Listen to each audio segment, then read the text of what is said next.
Estamos en comunicación con Carlos Rosansky, ex juez de Cámara Federal, para hablar aquí en nuestro programa. Soy Marcelo Rivero, es un gusto estar comunicados. ¿Qué tal, Marcelo? Un gusto.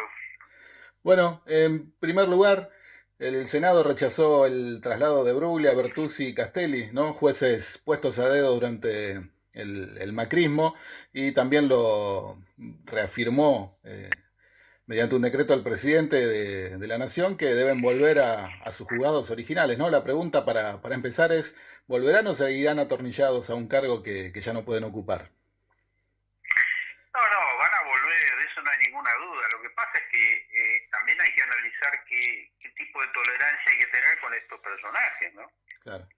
¿Viste? Porque no es solamente, es decir, me parece absolutamente alentador lo que decís que sucedió con el Senado y con el decreto presidencial. Eso es alentador porque están mostrando que realmente funciona, por suerte.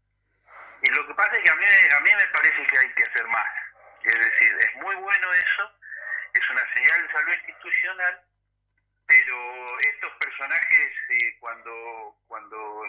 ahora van a volver a sus tribunales, pero quedan impunes. No es solamente quien los nombró, que es Macri, un delincuente, sino ellos mismos habiendo aceptado la irregularidad. Hay que hablar de esto, Marcelo.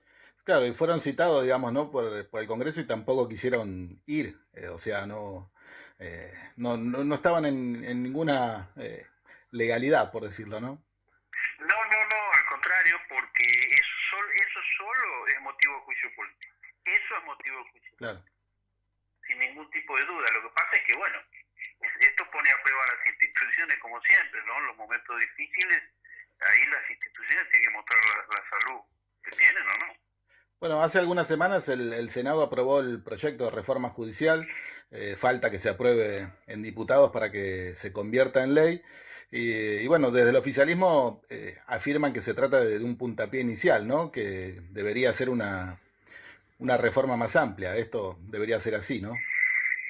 Sí, no tengo duda. Yo estuve en el Senado, fui el último en hablar cuando se discutió esto en las comisiones y yo lo que planteé es que justamente lo que vos decís, que sin ninguna duda esto hay que apoyarlo, pero es solamente un comienzo. Claro. Imagínate una institución que tiene el 90% de rechazo de parte de la población, está en problemas, o sea, no se resuelve con un proyecto de ley, pero sí el proyecto este lo que hace es abrir el camino. Bueno, habrá que seguir abonándolo, ¿no?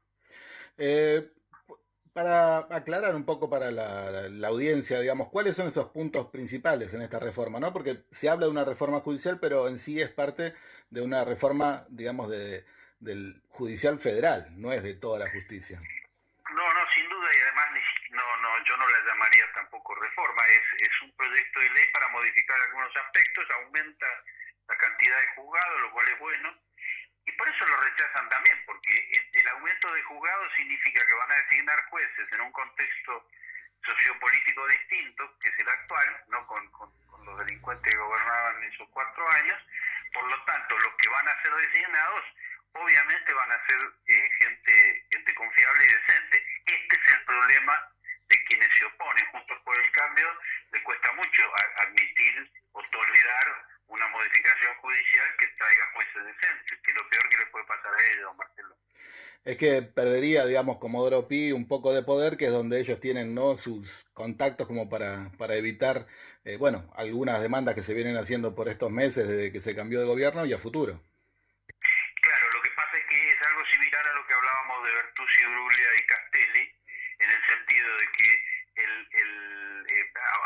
digamos, agilizar Comodoro Pi, disminuir el poder de los que están, no alcanza, a mi Claro. entender, porque los que están siguen estando, es decir, Stornelli sigue siendo fiscal y aquellos jueces federales que fueron cómplices del macrismo, que persiguieron, encarcelaron gente, siguen estando. Eso también necesita que se le preste atención, Marcelo. ¿Y qué sería, ¿no? O en qué puntos habría que profundizar como para que la justicia actúe en favor de todos los argentinos y las argentinas y no como lo viene haciendo hasta ahora, como decías vos, con un 90% de desaprobación justamente del pueblo. Mira, una de las medidas más sencillas, aunque llame la atención, pero es el aumento de miembros de la Corte Suprema. Con una simple ley se aumenta el número, se agregan una cantidad que para un país como la Argentina, a mi entender, deberían ser 21 miembros, es decir, agregar 16 para poder dividir en salas por especialidad. Esto agilizaría muchísimo el trabajo y además permitiría especializaciones que hoy la Corte no tiene. En ese sentido, eso es lo que a mi entender más rápido permitiría mejorar todo, porque la Corte es la cabeza del Poder Judicial, por ejemplo. Claro. De modo que desde ahí se bajan las mejoras. Y paralelamente otro tipo de acciones, insisto, con aquellos personajes que han cometido tanto desastre en nuestro país, juicio político, no hay otra. Y la tercera medida, para dar algunos ejemplos, la tercera para mí sería un aspecto de lo que hizo en su momento Cristina cuando que salió la ley en aquel momento, que fue declarada constitucional, nada menos que por la Corte, obvio, que era la elección popular de los consejeros que representan corporaciones, es decir, jueces, abogados y académicos iban a ser elegidos por el voto popular, que son los que eligen después jueces, no las ternas. Cuando se habla de jueces jurados por, bueno, ahora se me escapa, juicios por jurados, ahí estamos. ¿Puede ser posible eso en nuestro país, digamos, con el poder que tienen, ¿no?, los medios de llenarle la cabeza a la gente y de culpar a alguien antes de que exista alguna prueba? No, ya lo dijiste vos, tal cual. Tal cual, yo siempre estoy a favor del juicio por jurados y ahora no.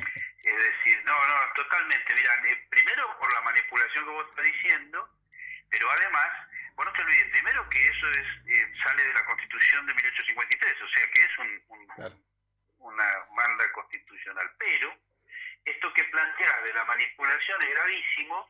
Incluso hay provincias que tienen juicios por jurados, Córdoba, por ejemplo, y hace unos meses hubo un juicio, por ejemplo, de un caso de abuso infantil, en el cual la mamá de la víctima, que la justicia no la había escuchado y bueno, y realmente era un caso de impunidad brutal, terminó la mamá condenada y presa, claro, por un jurado. Entonces, esto no se puede extender demasiado la explicación por este tiempo, pero créeme que lo que ha hecho el jurado con jueces profesionales también que intervenían ha sido un desastre. Ahí es donde yo dije, no, para un cachito, porque evidentemente una cosa es la teoría de lo que significa el juicio por jurados y otro la práctica de gente influenciable que termina haciendo barbaridades. Bueno, en este proyecto de reforma había una mención a los medios de comunicación que había introducido Parrilli, que al final tuvieron que retirarla, ¿no? Pero eso termina habilitando, me parece, a mi entender, que los medios sigan presionando a los jueces, y su fallo, por supuesto, pero también puso en evidencia que hay legisladores que en vez de representar al pueblo, a sus votantes, terminan trabajando o siguen trabajando como voceros de los medios. Bueno, pero son los legisladores, por ejemplo, que se opusieron al proyecto sin conocerlo. Claro. Eso realmente es un problema casi psiquiátrico, porque vos pensás, alguien que te está diciendo, no sé qué es, pero yo igual estoy en contra, y vos decís, pero ¿conoces el texto? No, todavía no, y así fue, mirá que se opusieron antes de conocer el texto. Y eso es peligroso, porque te está demostrando, como vos decís, que son absolutamente empleados de poderes mucho más amplios y de los medios de comunicación hegemónicos. El problema es que eso funcionó, porque hubo que modificarlo, claro, para que salga la ley cuando ellos ni siquiera participaron. ¿Se entiende? Ellos presionaron, pero no votaron después. Porque vos, digamos, el lobby es, yo te presiono, y si vos te parece razonable lo que yo estoy proponiendo, lo modificás y yo te voto la ley. Sí, es así. Y la gente no... Y además, digamos, incitaron en el contexto de una pandemia a que la gente saliera, incluso en otras sesiones, a ir a romper la puerta del Congreso, a decir que estaban en contra de la reforma judicial cuando se estaba tratando un tema que tenía que ver con la pesca o un tema distinto, ¿no? Bueno, pero porque son golpistas, Marcelo. son desestabilizadores profesionales, eso es muy peligroso, realmente peligroso. Ahí tenés lo que decía Dualde, no solo lo que decía hoy, lo que dijo la otra vez, digamos, un expresidente que está anunciando un golpe y no le pasa nada, porque no lo procesaron, no lo denunciaron, no pasa nada. Sí. Evidentemente, yo creo que hay una confusión política en cuanto a cómo se llama el que hace eso. Es decir, los legisladores que están desestabilizando están cometiendo delitos realmente, están fogoneando cosas muy peligrosas en un momento difícil para la salud pública y no hay que ser tan tolerantes con ese tipo de gente.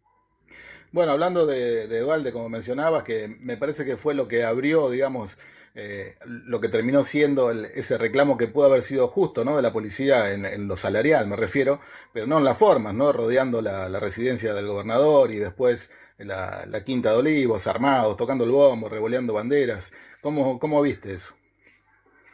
Bueno, ahí tenés el doble estándar de nuestra justicia y de una parte de la política, en este caso la oposición de derecha.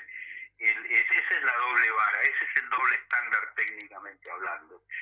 Quien reclama en un terreno, porque no tiene techo y no tiene dónde dormir, lo desalojan violentamente. Y esta gente que hace este tipo de cosas no les pasa nada. Anda a la puerta del country Aire de Pilar, donde rompieron un móvil del Servicio Penitenciario Federal, en el caso de Lázaro Báez, y a esa gente no le pasó nada. Estaban con una masa rompiendo un móvil del Servicio Penitenciario Federal. Sí. Esta es la prueba de esa doble vara que hay, que es muy peligrosa también, porque la justicia y el reclamo se termina en el momento en que armados y los policías y con móviles del pueblo, porque los patrulleros son del pueblo, van a intimidar en la casa presidencial de Oliva, la quinta presidencial de Oliva. No se puede tolerar eso. Y sin embargo no les pasó nada. Es decir, lograron lo que fueron a buscar, pero a través de una metodología que no es legal, es ilegal, y ni siquiera se planteó la ilegalidad de eso. El reclamo después terminó, digamos, con la recomposición salarial y otras medidas, pero también con la recuperación de un punto, ¿no? En la coparticipación para la provincia de Buenos Aires. Tras eso, Larreta dijo que iba a ir a reclamar a la Corte Suprema. ¿Puede la justicia, digamos, anular este decreto presidencial cuando, digamos, la ciudad de Buenos Aires había recibido también los aportes desde cuando asumió Macri, también con un decreto? Por supuesto que puede, porque tiene control de constitucionalidad, ese es el problema. Por eso el país necesita jueces decentes en la Corte. O sea, yo planteaba de una cifra razonable de jueces para que incluso los candidatos, que el presidente de la Nación ponga a los candidatos y los someta a una consulta popular, no vinculante, esto está previsto en la Constitución, y entonces la gente puede expresarse. Vos pensás, 40 millones de habitantes que son atravesados por los fallos de los jueces y no pueden siquiera opinar. No, que opinen y a partir de ahí legitimen la designación de esos jueces. Y yo te puedo asegurar que los resultados con esa corte van a ser completamente distintos. Hoy uno está preocupado por lo que vos decías, si le dan o no la razón a Larreta. Imagínate, un hombre como Rosenkrantz, con los intereses que defiende y de dónde proviene ideológicamente, decidiendo ese tipo de cosas. No sirve. Que tampoco se había quejado cuando Macri lo había designado por decreto para ser juez de la Corte Suprema, ¿no? Exactamente. Estamos... Y que votó el 2x1, sí. Lamentablemente todavía sigue habiendo gente en este país, ¿no? que defiende eso. Como se vio en una de estas marchas anticuarentena, un lamentable hombre con una remera reivindicando el día del golpe militar del 76, ¿no? Y los periodistas lo toman como si llevara una remera de un equipo de fútbol y no le repreguntan nada, lo dejan libremente decir lo que tienen ganas, sin repreguntar en eso, ¿no? O en siquiera hacer mención a esa remera. Claro, pero fíjate vos que esa remera es delito, o sea, el hombre está cometiendo delito porque es apología del crimen, y no es que es una opinión. Lo que yo estoy diciendo son los fallos firmes que dijeron que lo que él está ahí ponderando en su remera, y está publicitando además en una marcha delante de las cámaras de televisión, es algo que ya es sentencia firme en la Argentina, que es delito gravísimo, ¿no es cierto? Que no sirve. Entonces, también hay un problema cultural en tolerar ese tipo de cosas. Estamos hablando con Carlos Rosansky, ex juez de Cámara Federal, que bueno, y hablábamos de los derechos humanos, que juzgó a Echecolás, a Von Wenrich y otros, ¿no? Represores y personajes lamentables de nuestra historia. Hoy, esta semana, estaba pensando también, ¿no? Que una es una causa y otra no fue una causa, pero bueno, lo que tiene que ver con la tragedia de Once y con el caso de la efedrina, ¿no?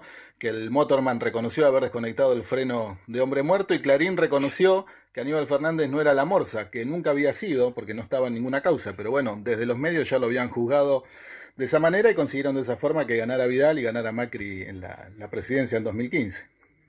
Y le fue muy bien, porque lo lograron. Así que hoy que vos digas, no vos, sino que hoy No, se sí. sepa que no es la Morsa, que ya lo sabíamos, no tiene ningún tipo de importancia, porque esta gente hace esas cosas, logra el fin, manipula, y después, no sé, 5 años después decir no era la Morsa. Y me podés decir que cambia, nada, ya el daño está hecho. Y bueno, también es un llamado de atención ese tipo de cosas. Por eso, ¿cómo se puede luchar entonces contra el lawfare que se llama ahora? Pero son operaciones, ¿no? Que es un mecanismo que está aceitado entre los medios poderosos, la justicia y el poder real que siempre está atrás, aunque a veces está oculto, pero se nota que manejan los hilos, ¿no? ¿Hay alguna manera para luchar contra eso?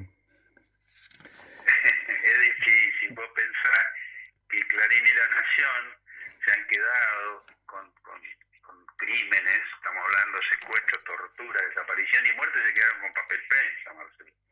Sí, Es decir, hace 40 años que tienen papel prensa. Y vimos en los juicios, porque la verdad que lo hemos visto en La Plata, en los juicios, y el caso de Lidia Papaleo, y torturada, violada, etcétera, para que ratifique la venta de acciones de papel prensa.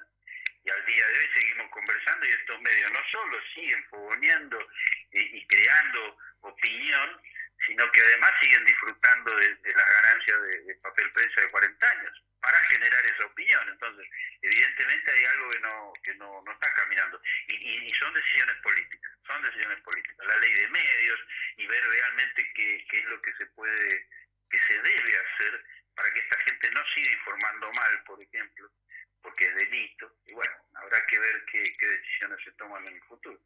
Mencionabas dos casos, ¿no? La ley de medios recién y antes la reforma que había hecho Cristina, que bueno, la Corte Suprema después termina desestimándola. Y bueno, la ley de medios sí había sido declarada constitucional, pero mediante una cautelar, bueno, Clarín consiguió que nunca se pudiera llevar adelante y después, bueno, cuando asume Macri, la eliminó así de un plumazo. Así que es, la verdad, un tema muy difícil, ¿no? Sí, gravísimo, pero además gravísimo, te repito, porque ellos generan opinión, Claro. mienten todos los días y hacen un daño enorme y además manipulan elección.